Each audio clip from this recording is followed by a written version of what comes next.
Okey, Assalamualaikum warahmatullahi wabarakatuh. Okey, hari ni saya, Cikgu Maizan, kita nak ulang kaji ya, kita nak recall balik apa yang kita dah belajar untuk kita menjawab soalan SPM Sains Kertas 2 terutamanya. Hari ni Cikgu nak fokus kepada Kertas 2 bahagian A, ya, soalan kemahiran proses sains. Okey, jadi hari ni cikgu menggunakan sample question, contoh soalan yang cikgu ambil daripada soalan percubaan daripada Serian Sarawak. Okey, jadi kita tengok dulu soalan nombor 1. Okay, sekarang bila kita tengok soalan, okey, pastikan setiap kali awak menjawab kertas soalan ya, terutama nanti bila SPM yang sebenar, pastikan awak baca soalan dengan teliti, catat. Kemudian barulah menjawab. Tengok soalan, baca maklumat dulu, barulah menjawab soalan yang diberi. Okey, contoh dekat sini. Ya, kita tengok dekat sini, saya gunakan highlighter. Nanti kalau dalam peksa bawa highlighter, boleh highlightkan maklumat yang kita mahu. Okey, dia kata kat sini, Rajah 1 menunjukkan satu eksperimen untuk mengkaji. Tips dia kat sini ya.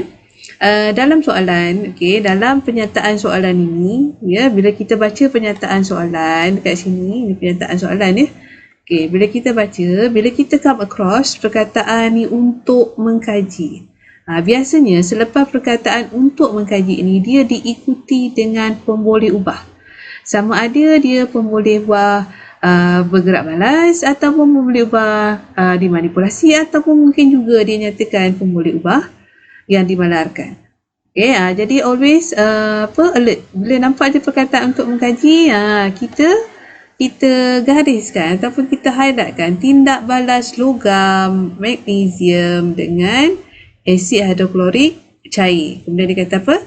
Isi padu gas yang dihasilkan direkodkan setiap 2 minit selama 10 minit. Itu maklumat yang kita ada. Tapi daripada maklumat yang kita dapat ni tak nampak dengan jelas lagi, kita tak boleh identify lagi apakah dia punya pemboleh ubah. Adakah dia pemboleh ubah?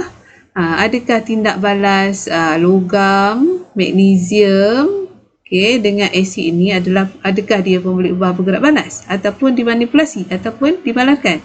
Ataupun adakah isi padu gas yang dihasilkan ini adalah pemboleh ubah dimanipulasi, bergerak balas dan atau dimalarkan ya? Kita tak confirm lagi. Tapi cumanya awak sepatutnya sudah mahir ya. Apa maksud dimanipulasi, apa maksud bergerak balas, apa maksud dimalarkan. Recall balik ya. Kalau dimalarkan itu dia tidak berubah, apa yang sama. Kalau dimanipulasi itu apa yang diubah dalam eksperimen itu. Kalau bergerak balas itu hasil eksperimen. Jadi nampak perkataan di sini, isi padu gas yang dihasilkan. So hasil ya yang dihasilkan. Jadi most probably ini adalah pemboleh ubah yang bergerak balas. Tapi kita tak sure. So macam mana nak sure kan? Kita tengok rajah. Kalau dalam soalan ni dia bagi satu rajah aja. Bila dia bagi satu rajah, sukar sedikit untuk kita buat perbandingan. Sebab kalau untuk kita dapatkan pemboleh ubah yang dimanipulasi, kita nak bandingkan dia. Apa yang sama, apa yang berbeza. Kita nak tengok kalau sama tu dimalarkan. Kalau berbeza itu yang eksperimen pertama dengan kedua. Apa yang sama, apa berbeza. Yang sama dimalarkan, yang berbeza itu dimanipulasi. Senang kalau dua rajah. Tapi kalau kat sini satu rajah aja tak apalah. Kita collect information. Sebabnya dekat sini dia bagi jadual. Jadual ni akan membantu banyak ya. Tapi tengok dulu pada rajah. Jangan terus pergi soalan, tengok rajah dulu. Kaji rajah. Dalam rajah ini apa yang dia beri? Dia gunakan kat sini asid hidroklorik cair. Kemudian 5 gram logam magnesium. Dan dia masukkan sini dalam tabung uji. Dan kemudian di sini dia ada tulis gas ya. Ni nampak gelembung gas kan. So kalau rajah ni sebenarnya kalau kita nak sedang faham supaya kita tak tertukar ya. Kalau kita tak keliru rajah ni, kita boleh bahagikan dia kepada dua bahagian.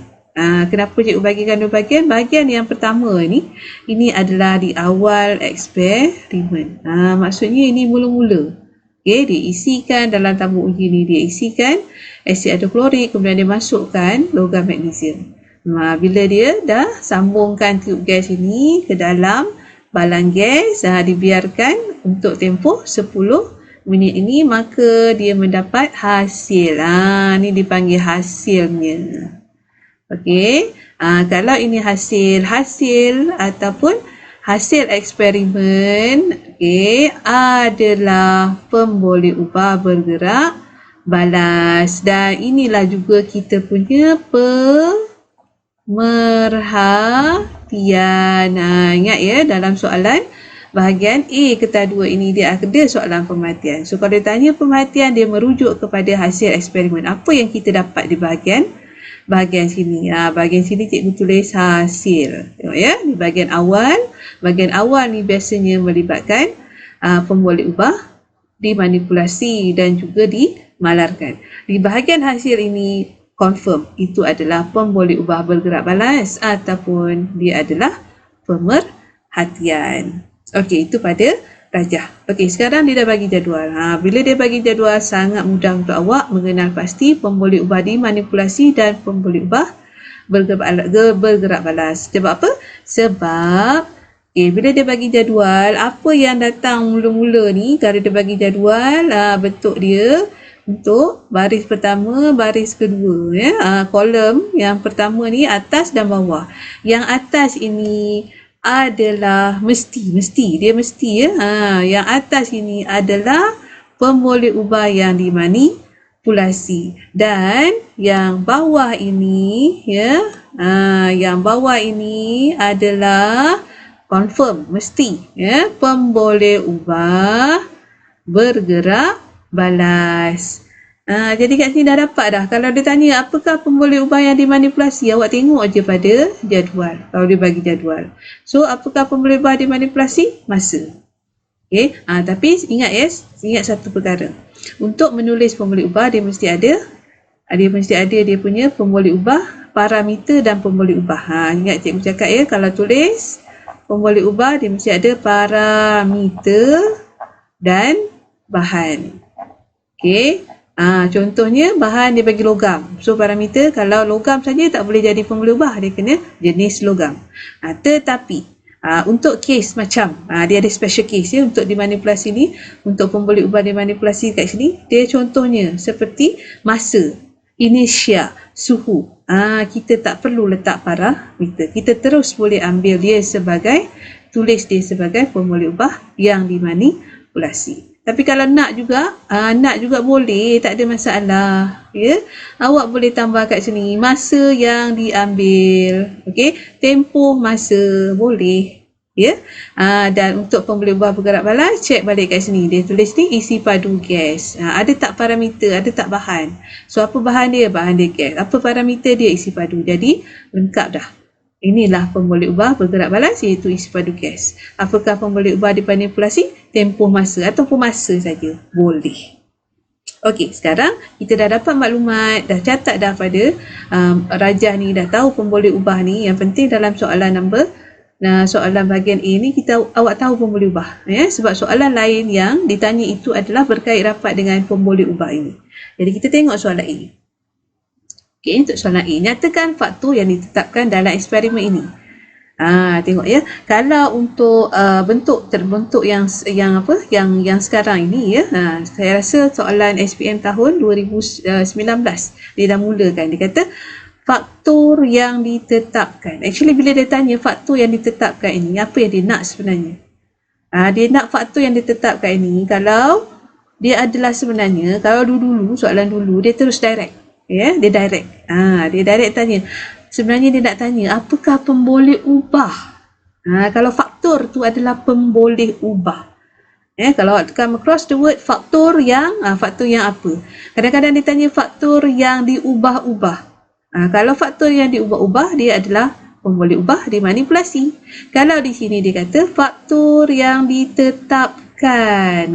Jadi sebenarnya dia merujuk kepada pemboleh ubah apa?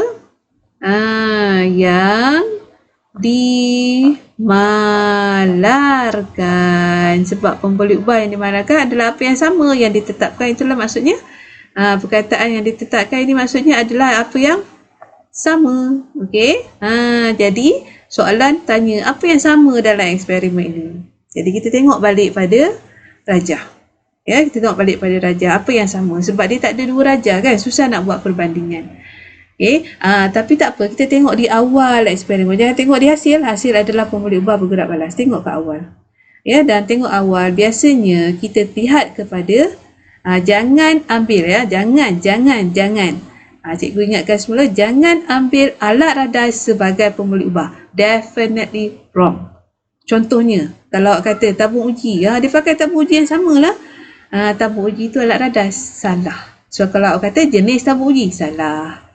Dia pakai kaki retok yang samalah, jenis kaki retok, salah. Sebab itu adalah alat radar semakmal. Jadi kita boleh ambil bahan sebagai kita punya pembuli ubah yang ditetapkan ataupun pembuli ubah yang dimalarkan. Okey.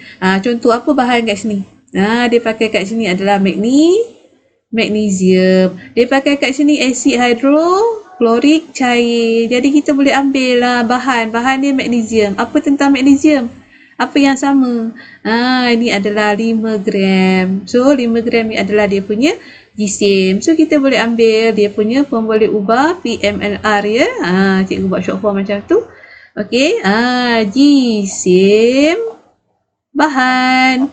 Okey. Ataupun kalau awak nak ambil tu bahan dia asid hidroklorik. So kalau asid hidroklorik tak bolehlah gisim. Ya. Boleh juga kalau dalam bentuk cecair asid hidroklorik isi padu asid hidroklorik. Kalau awak tulis penuh ya, cikgu nak jimatkan ruang kat sini. Okey. Jadi ini boleh diambil sebagai pembuli ubah yang dimalarkan. Dan awak check balik. Tengok balik dimanipulasi. Adakah sama? Kalau sama, salah. Jadi kini pembuli ubah dimalarkan gisim bahan. Pembuli ubah dimanipulasi masa. Jadi dia tidak mengganggu, tak ada konflik kat sini. Jadi kita tulislah jawapan. Mana tadi ruang?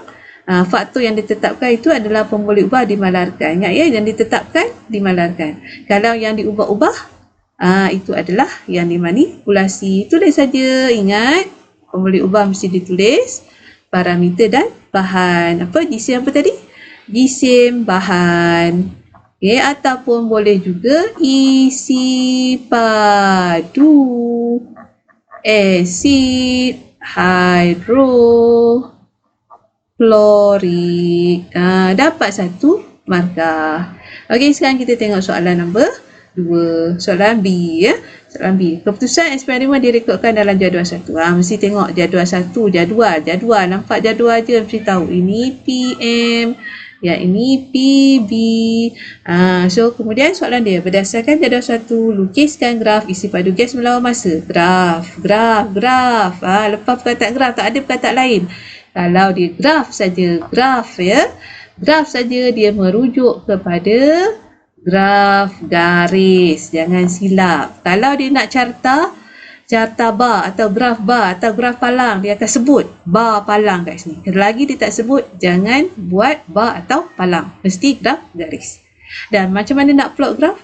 Untuk plot graf, tengok kepada jadual. Okey, nak start kat mana? Kalau dia bagi kosong, start kosong. Okey, sekarang masa. Tengok, ini masa kat sini. Yang sini adalah isi padu. So, masa kosong, isi padu kosong. Dan bila plot titik itu, mesti guna pensel yang tajam. Mesti guna pensel yang tajam. Saya ulang semula. Sebab kalau tak tajam, nanti bila kita plot, bila dia suruh buat ramalan daripada graf, nilai dia akan lari, berubah. Nanti jawapan awak salah. So tandakan dengan tepat ya. Titik, jangan letak titik ya. Letak pangkah dan nilai itu pada pangkah tengah-tengah. Okey, sekarang untuk 2 22. Jadi tengok skala dia kat sini. Ya, ni 10 ni 20. 20 tolak 10 dapat 10. Jadi awak tengok petak ni. Kalau ada 10 petak, maksudnya satu petak kecil tu 1 unit. Kira petak ya, jangan silap. Okey, so 2 2, cikgu nak cepat kat sini. 2, 22. Tanda dengan betul kira ya. Yang ni cikgu tak berapa nampak. Nanti awak punya soalan dia besar kata graf dia. Okey, 4, 34. Mana 30? Katalah di sini 34. Okey, 6, 42, 6, 40, ni 40, 41, 42 kat sini. Contoh ya. Saya ni tak berapa nampak sangat ni. Okey, 8, 45. Sini 45. Okey, kemudian 9 pun 45. Okey, sekarang ni. Cikgu nak pakai pembaris ke nak freehand ni cikgu? Macam mana nak tahu? Kita tengok titik ni. Kalau awak tengok titik ni, nampak garis lurus ke nampak lengkung? Kita nampak lengkung kan, tapi kalau tak sure ambil pembaris. Ambil pembaris, letak pembaris awak tu. Ya, letak pembaris. Boleh tak pembaris ni? Dia letakkan tu, tengok. Adakah titik tu semua kena? Tak kena. Kalau tak kena, jangan guna pembaris. Kalau kena semua titik tu ada, okey, ataupun ada titik awak letak kat kosong dulu sini ya. Titik ada 2 kat sini ada titik kena kat pembaris, sini ada 2, tak apa. Tapi kalau kat sini nampak sangat jelas ya, tak kena dan dia melengkung, so tak payah guna pembaris, kita guna freehand. So ingat selalu cikgu kata jangan Parkinson, mesti praktis kalau melakar graf dan pastikan bila lakar okey, garisan yang awak lakar itu betul-betul melalui semua titik. Jangan Parkinson, cikgu pun dah Parkinson sikit tapi awak praktis jangan Parkinson. Okey, so nampak dia adalah lengkung dan pastikan ya. Semua titik tu betul ya. Markah untuk 2 markah di sini adalah 1 markah untuk point, semua titik betul baru dapat 1 markah ya. Dan juga graf awak betul. Graf ni jenis graf betul dan dia smooth, baru dapat 2 markah. Okey, jelas ya. Jangan membazir markah pada graf, sangat senang dapat markah. Okey, soalan C pula. Berdasarkan graf 1A, nyatakan hubungan. Dia nak hubungan ni, hubungan. Okey, antara isi padu gas yang terhasil dengan masa tindak balas bagi 2 minit pertama. 2 minit pertama tengok graf. Ni 2 minit pertama dia nak kat sini je. Tak payah tengok sampai atas. Okey, dan kalau dia minta hubungan, mesti mulakan jawapan awak dengan perkataan semakin. Bentuk dia macam ni, semakin apa dan semakin apa-apa. Okey, mesti letak PM dulu baru letak PB. Daripada soalan yang mana 1 PM, ni dia nak suruh hubungkan antara isi padu gas terhasil dengan masa tindak balas. Yang mana 1 PM, yang mana 1 PB. Tengok balik jadual. Okey, jadi masa adalah PM, isi padu gas adalah PB. Jadi isi je lepas kosong. Semakin masa tindak balas kosong, semakin isi padu gas terhasil kosong. Jadi tengok graf. Dia meningkat kan? Masa bertambah, isi padu bertambah. So tambah aja dia ayat kat sini, bertambah dan bertambah. Okey, PM ni gantilah dengan ayat masa tindak balas. PB ni gantilah dengan ayat isi padu gas yang terhasil. Dah dapat markah. Okey, soalan seterusnya kita pergi kepada soalan terakhir, soalan D. Soalan D ni ya, biasa soalan tik ya kan. Okey, sekarang biasa soalan tricky kat sini. Dia 1 markah tapi ada 3 pilihan. Cikgu nak pilih berapa? 1 tik ke 2 tik? Sini dia punya tips ya. Awak tengok kepada soalan dalam bahasa Inggeris. Okey, tengok dia kata mark tick the substance. Tengok perkataan dia substance that can replace magnesium. Kalau substance adalah dalam bahasa Inggeris, kalau tanpa S dia adalah ni adalah singular. Singular ni adalah maksudnya 1. Jadi awak kena tik 1 saja. Jangan tik 2. So mana 1 jawapan? Kuprum tak boleh, walaupun dia logam tak boleh sebab dia tak reaktif. Jawapannya zinc. Dah betul. Lengkaplah sudah jawapan awak ya.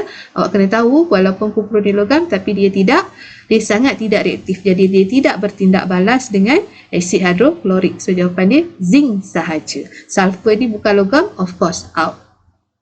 Okey, itu untuk cara menjawab membuat graf, hubungan dan juga bagaimana cara untuk tik.